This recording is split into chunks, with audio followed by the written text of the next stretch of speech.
ഇടത് സർക്കാരിന്റെ അഴിമതിക്കും വർഗീയ പ്രീണനത്തിനുമെതിരെ കോൺഗ്രസ് ഉടുമ്പൻചോലയിൽ ജനകീയ കൂട്ടായ്മ സംഘടിപ്പിച്ചു. പരിപാടി കെപിസിസി സെക്രട്ടറി തോമസ് രാജൻ ഉദ്ഘാടനം ചെയ്തു.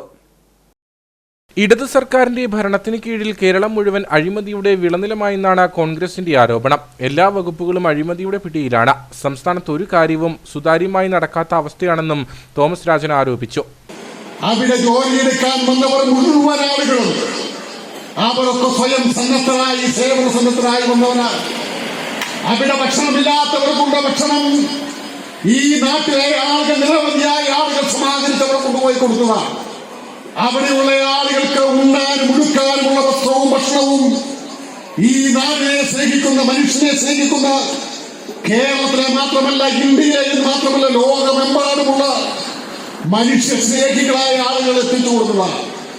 ഇതെല്ലാം കൂടി കൂട്ടി ഒരു പൈസയുടെ ചെലവില്ലാത്ത സ്ഥലത്ത് സഖാവ് പിണറായി വിജയൻ കേരളത്തിന്റെ പരമോന്നതമായ നീതിപീഠമായ ഹൈക്കോടതിയുടെ മുമ്പിൽ വയനാട് സംഭവവുമായി ബന്ധപ്പെട്ട് കൊടുത്ത കണക്കിനെ സംബന്ധിച്ച് പറഞ്ഞിരിക്കുന്നത് 128 കോടി രൂപ. ഒന്നും രണ്ടുമല്ല, 128 കോടി രൂപ ചെലവഴിക്കപ്പെട്ടിട്ടുണ്ട് എന്ന് കണക്ക് പറഞ്ഞപ്പോ ഈ നാട്ടിൽ മരിച്ചു വീണ ദുരന്തത്തിൽ മരിച്ചു വീണ ആളുകളുടെ ശവങ്ങൾ വിറ്റ് പണം കൊള്ളയടിക്കുന്ന മാർക്സിസ്റ്റ് പാർട്ടിയുടെ നയ സമീപനം എന്ന് പറയുന്നത് ശവന്തീനി കഴുകനും അപ്പുറത്താണ് സഹായി പിണറായി വിജയൻ എന്ന കേരളത്തിലെ കോൺഗ്രസിന്റെ തിരിച്ചറിവിൽ നിന്നാണ് ഇങ്ങനെ ഒരു നാരീയ മുഖ്യമന്ത്രി ഇനി കേരളത്തിൽ വേണ്ട എന്ന് കേരളത്തിലെ കോൺഗ്രസ് പാർട്ടി തീരുമാനിച്ചത്.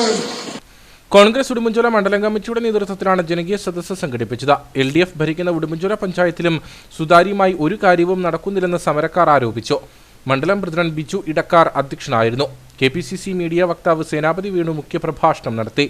Block president MP Jose, UDF convener Benny Thundathil തുടങ്ങിയവർ സംസാരിച്ചു.